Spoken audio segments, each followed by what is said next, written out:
In today's episode, we're covering three of the most devastating deaths in the history of the world's highest mountain. Not the most famous, not the most dramatic. The worst, in the specific sense, are deaths that expose the gap between what the mountain demanded and what the people on it were willing to acknowledge. A woman who ignored her Sherpa's final warning and became the mountain's most haunting landmark. Two of the most accomplished expedition leaders in the world were swallowed by a storm that every system in place should have prevented. 16 men died before the climbing season even properly began, doing the work that every summit in that decade had been built on. 3 stories, 3 different failure modes. One mountain that treated all of them exactly the same. Hannelore Schmatz, October 2nd, 1979. The first woman to die on Mount Everest did not die because she was unprepared. Hannelore Schmatz was 39 years old, a German mountaineer who had been climbing the world's highest peaks alongside her husband Gerhard for most of their adult lives together. They had summited Manaslu, the world's 8th highest peak, in 1973, Tierisch Meer in 1975, Lhotse in 1977. By the time they arrived at Everest Base Camp in the autumn of 1979, they had accumulated the kind of high-altitude resume that commanded genuine respect. Gerhard, at 50, would become the oldest man to summit Everest that season. Hannelore would become the 4th woman in history to stand on the roof of the world. The expedition split into 2 groups for the summit push. Gerhard's group went first, reaching the summit on October 1st via the southeast ridge, and descended quickly as conditions deteriorated. When Gerhard's team arrived back at the South Col at 7 p.m., they found Hannelore's group preparing their tents for their own summit push the following morning. Gerhard warned them. He had seen the conditions on the upper mountain. He urged Hannelore not to go. She went. On the morning of October 2nd, 1979, Hannelore's group, including American climber Ray Genet and their Sherpa guides, departed under worsening skies and reached the summit between 1 p.m. and 1:30 p.m. By any measure, this was too late. The standard practice on Everest dictates turnaround times in the late morning, ensuring enough daylight and oxygen for the descent. A 1:30 p.m. summit meant a descent into darkness and deteriorating weather at extreme altitude after a full day of effort. The descent became a crisis almost immediately. As night fell, Hannelore and Genet were too exhausted to continue. Despite direct warnings from their Sherpa guides, who urged them and pleaded with them to keep moving, the 2 climbers stopped to bivouac at approximately 8,500 meters, 28,000 feet. In the death zone, in the dark, without sufficient oxygen, in worsening wind. Genet died in the cold night. Hannelore, though devastated, pressed on, but not far enough and not fast enough. At 8,300 meters, 27,200 feet, exhausted, she sat down, whispered water to her Sherpa, and slipped into eternity. Sungdaer Sherpa, one of the guides, remained with her body, and as a result, lost most of his fingers and toes. What happened after her death became, in the mountaineering community, one of the most disturbing postscripts on the mountain. Her body was frozen in a sitting position, leaning against her backpack with eyes open and hair blowing in the wind, about 100 meters above Camp 4.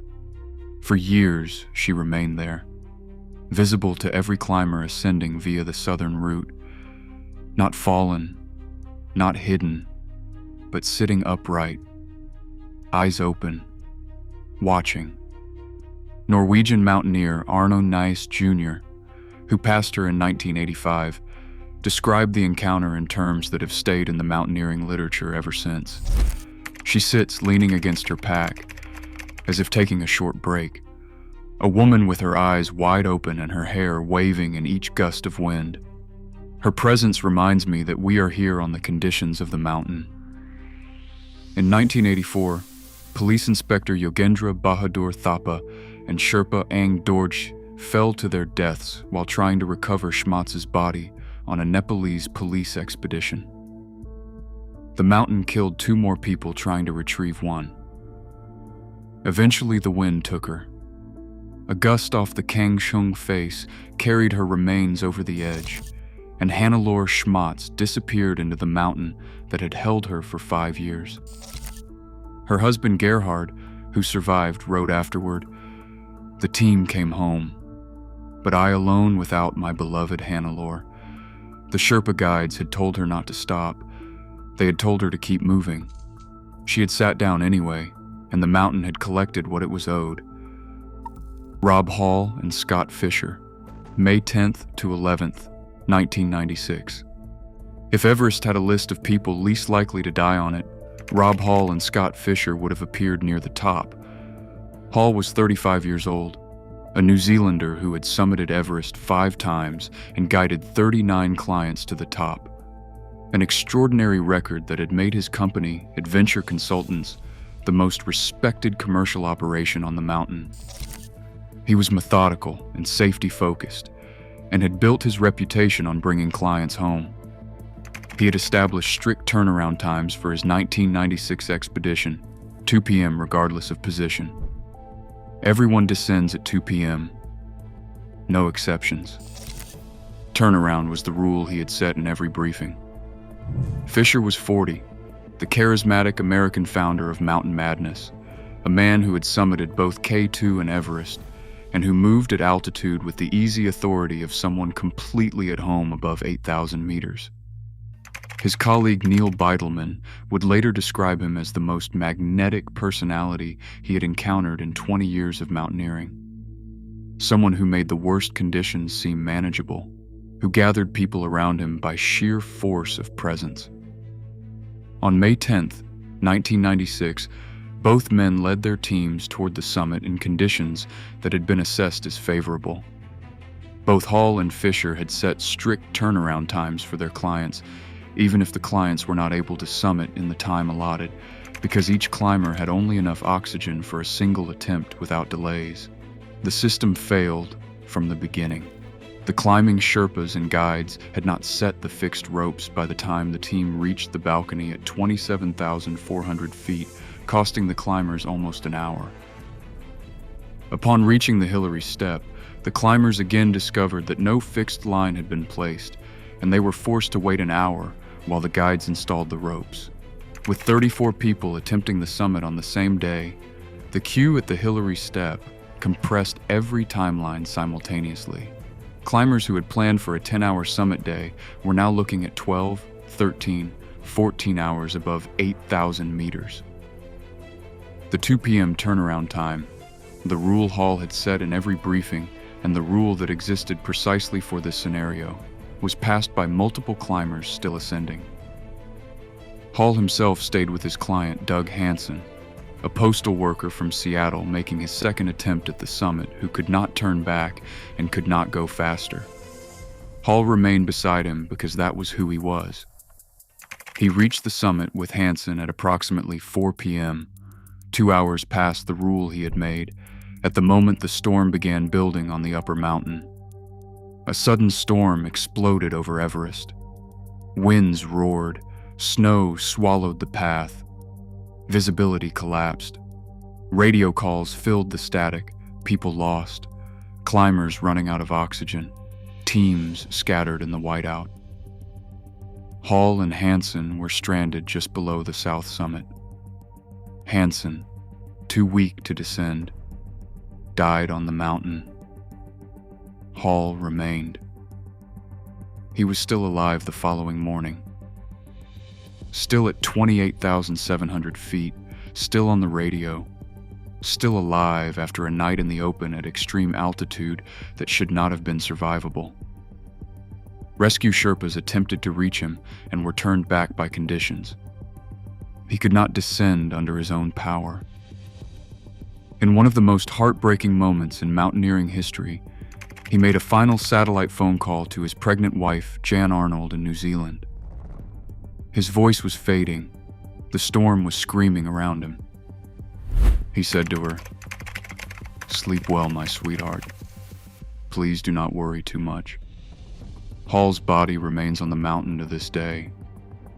Scott Fisher, meanwhile, had been showing signs of altitude sickness before the summit push began. His Sherpa Lopsang Jangbu had physically pulled him up part of the climb, a sign Fisher was already dangerously exhausted. He summited late, already depleted, and collapsed on the descent, overwhelmed by exhaustion, altitude sickness, and probable cerebral edema. Anatoly Bukrievs, his lead guide, had descended earlier without supplemental oxygen, a decision that would fuel years of controversy. Fisher died on the southeast ridge.